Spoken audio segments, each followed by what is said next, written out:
A lot of things to still come, but I want to give opportunity. My daughter's home. We killed the fatted chicken. No. She's no. I see. I asked her. I said, "Where do you want to go?" She goes, "I want to go to Chick-fil-A." I'm like, "Chick-fil-A? Of all the places?" She goes, "Dad, I haven't been to a Chick-fil-A in over a year. I want to go to Chick-fil-A." I'm like, "Kill the fatted chicken. Let's go."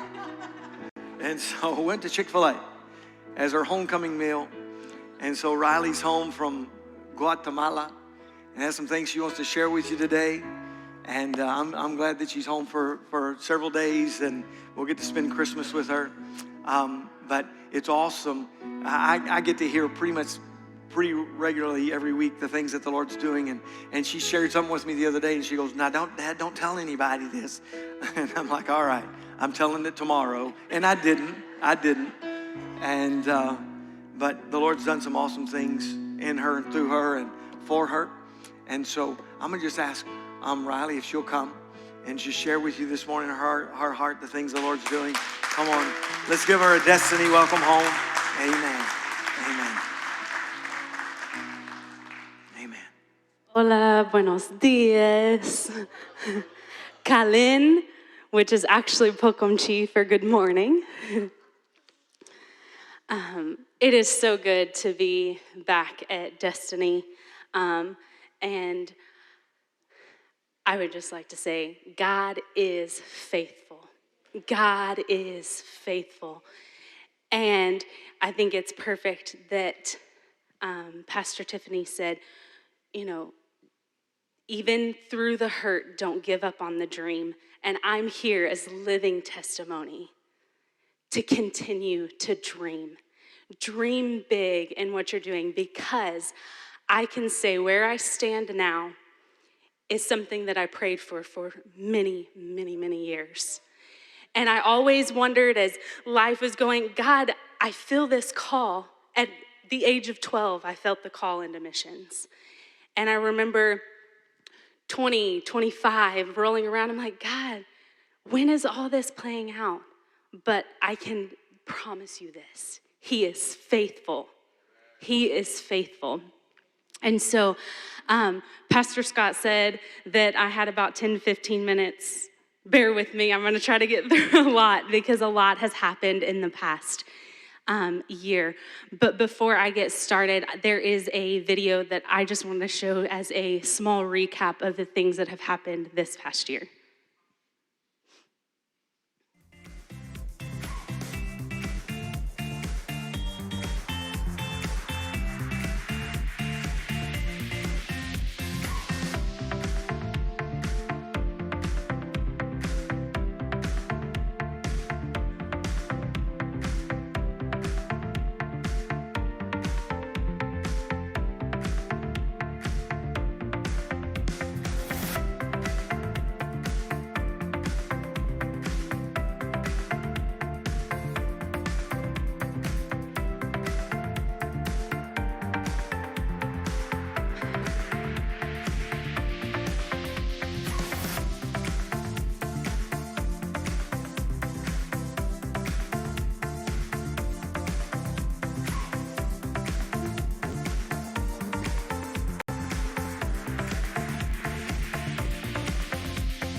So that was a very quick recap that all that God has been doing through Mountaintop Promises. And our team in Guatemala says hello, and to some of y'all, they miss you and ready for you to come back. Ingrid's actually watching right now, and she said that she's sorry that she could not make it. But this year, we hosted 3 teams. We hosted our very first medical team, and we did our very first construction project. But we were also able to open up a malnourished clinic, which allows us to provide meals monthly for families in villages. Our malnourished program currently has 35 kids enrolled. When we found some of these kids, they were in very, very critical condition. One of them we found, and he didn't even have a name. And we asked the mom, why haven't you named him? He was 4 months old at the time, weighing just about 5 pounds. And she said, well, he's probably not gonna make it, so what's the point of even giving him a name? And me and Ingrid looked at each other and we said, can we name him? And the mom's like, yeah, you can name him. So we named him Timothy Emmanuel. Today, he is just over a year old. He's weighing almost at perfect weight of what he should be. He is a healthy, thriving little boy. But the crazy thing about this story is this was actually the little boy's home that Destiny got to build. And during the process of us being able to go in and build their house, which actually was just a project that we kind of put together because Pastor Scott said, is there anything we can build? And when we, every month we see our kids in our malnourished clinic and check their weight, give them food, prepare meals for them and tell them, hey, this is what you need to do. Your kid's not growing. You need to adjust this. You need to fix these things. And one day Ingrid was holding Timothy in her arms and she was like, he smells like smoke, like really bad. And so the moms were leaving and she goes to hug the mom and she's like, the mom smells like smoke really, really, really bad. We need to go look at their house. And we're like, okay.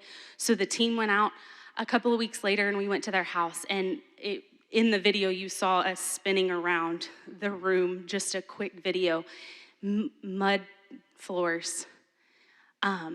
3 families live in this one room house, and the kitchen had an open fire and all their clothes would hang in their house. And so the fire from what they cook with was what was causing them. And Timothy was always sick. The mom was always sick, always had a horrible cough. And so Ingrid was like, I really think we need to do something about building them a house. And so Destiny comes and we were able to build a house. But the night before we actually went, one of the guys on the team, Cody, prayed over me and Ingrid, and he said, there's going to be things that are birthed out of you that you'll know immediately that you'll begin to take on as your ministry. And so the guys had actually gone before to the house to start working. The ladies had gone to us to the clinic in the village. And we walk into this house and all the walls are down. And me and Ingrid just look at each other and just tears fill in our eyes. And we said, this is the next project that we're going to start doing, is building homes for families. But out of the obedience of building the home, Timothy's dad, we hadn't even really met. He was a drunk. He couldn't keep a job. That's part of the reason that his family was living in that home, because they didn't have the money to be able to have their own place. And so Timothy's dad just stood back and watched us build this house. Stood back and watched and said, you know, there's something different. And that day he came up and he said, before y'all leave, I want to accept Christ. Praise God. But the more amazing thing than that is he has not been drinking since. He has a stable job and is able to provide for his family now. And we are in awe. We are in awe. And our guys went out to check on the house and check on the family, and we had stopped and talked to the dad, and we said, you know, what's your name? We're putting some projects together. What's your name? And he looked and he said, my name's Timothy. We had no idea when we named his son that the dad's name was Timothy, and we just thought that was such a cool thing. But part of the reason we named him Timothy is because of 1 Timothy 4:12. Don't let anyone look down on you because you are young, but be an example. Be an example, and we believe that Timothy is going to be a mighty man of God. We truly believe. We currently also work with 50 kids in a village program where we do weekly Bible lessons with them. And we get to participate and have influence not only in the kids' lives, but the families' lives. And it's been amazing. And then we also run a weekly sports program where we're training kids to play volleyball. And they come out and they're getting put to work and working out and learning skills, but it's been a lot of fun. It's been amazing to see all the things that God has allowed us to do and the favor that has gone before us. But me and Ingrid can't do it alone. We have an amazing staff that help us. Actually, we have mainly guys. We have one other girl on our team and then another girl that's joining us. But before I came, we celebrated Thanksgiving together, which of course is an American holiday. So I brought America to them and I said, hey, I've been immersed in your culture and now I'm going to immerse you in my culture. And we had turkey and all the sides and it was a lot of fun. And then we celebrated Christmas with them. And Ingrid and I had been praying and said, how do we want to operate this? You know, we want to, of course, have the meal, but we really want to spend a time together in worship as a team. And so after we ate, they came back up to our house, and one of our guys plays the guitar, and we just told him, hey, we want you to lead worship, whatever you feel like. You'll lead worship, and then we'll kind of take it from there. And so there's actually two people on our teams, two people that are on our team that are not Christians. And me and Ingrid have been praying and praying, and we've actually had people praying for them. And as of Thanksgiving Day, both of them accepted Christ. And when I tell you that God is moving in San Cristobal, Guatemala, God is moving. People are coming to us and asking, what's different? Why do y'all do this? Why are you consistent with believing in our kids? One mom said, I had given up hope because my child had been put into the government program and I was seeing no results. And I had already lost one child. And I thought I was gonna lose another. And now we have great relationship with this family. And she's like, we believe in what y'all do because y'all have taken time not only to help us, but you've given us the tools to continue to help our kids. And we just truly believe that generosity is our purpose because Jesus is our center, because our heartbeat is for the people. And God is just moving and opening doors for us. We started looking at all the villages that we actually are involved in when we thought it was just 2 villages that we were reaching, and our goal is to reach more villages next year. But as we started mapping out where these families were, right now we're currently actually ministering to 6 villages within San Cristobal. And our goal is to, of course, incorporate more kids in the malnourished program because these kids are in major need and they're not getting the need. Some of the most elementary mindset things that we think of in raising a child, they have no understanding of. But most of these ladies in these villages speak Pokumchi. And of course, we have to have it translated from English to Spanish to Pokumchi and back.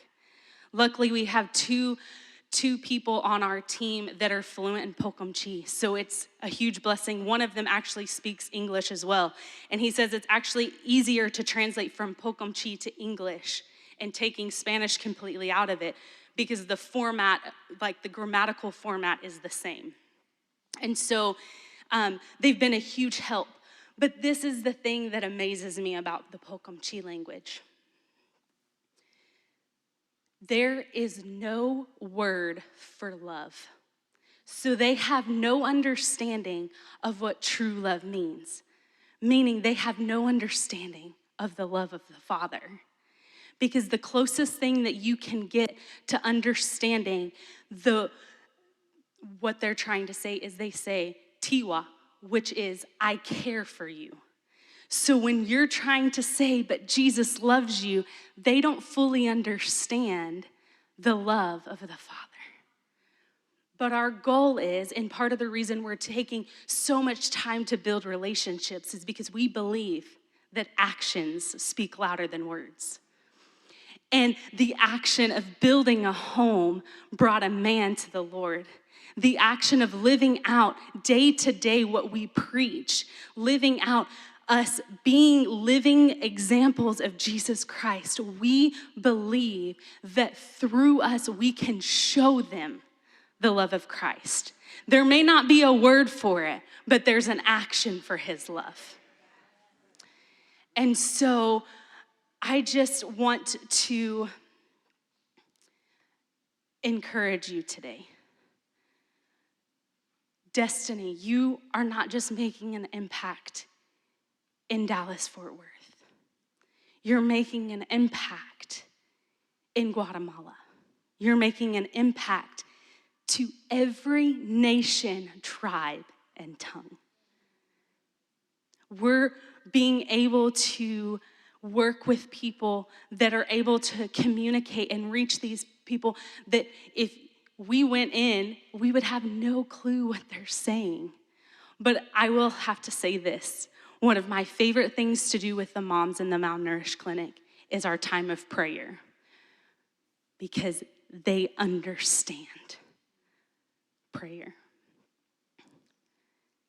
It's so cool to listen to all the different languages because in our staff we have English speakers, Spanish speakers, and Pokumchi, and so we're all just spending time in prayer and lifting up me and Ingrid always look at each other and say, this is what we believe heaven will be like. All languages coming together to one king, And so I want to encourage you. I know today, and I'm probably stealing this from Pastor Scott, but he's doing the impact for 2023. And it makes me think of the woman in the Bible who gave the 2 talents. She gave all that she had.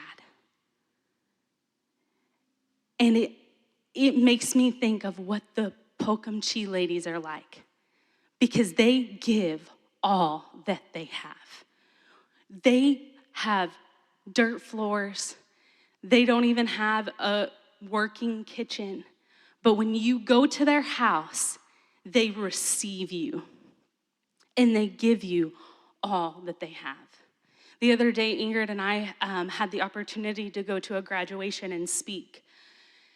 And so we went, and there was a lady at the end, and she looked at Ingrid and I, and she said, will you please come to my table and eat with me? She didn't even serve her family because they didn't have enough, but she asked for us to come. And so I'm asking for y'all to think about what God is calling you to give for 2023. Because you are blessed to be a blessing. You are blessed to be a blessing. But our phrase that we say blessed to be a blessing as a team, but our main phrase that we say is, we get to do this. No matter what the conditions look like, no matter the distance that we have to travel to the village, no matter the hike that we have to take, we get to do this. And it was birthed out of a day that we were driving into the village, and our team has outgrown Ingrid's car, so we had to rent a truck, and we were all standing in the back of a truck. And we're going to the village, and it starts pouring down rain. And I remember thinking, this is crazy. We should just turn around and go back. But I remember I stood and I turned around to look at the team, and all my team is laughing and they have a smile on their face. And they're like, no, we're going to do God's work. We're going to do God's work. And in that moment, it was birthed. You know what? We get to do this. We get to do this. Sad to say, in America, we take so many things for granted. These moms who come to our clinic hike with their babies strapped to their backs for 2 hours just to get to the bus, to be able to get on a bus that they cram in 20, 30 people into a 15-passenger van to get to our clinic.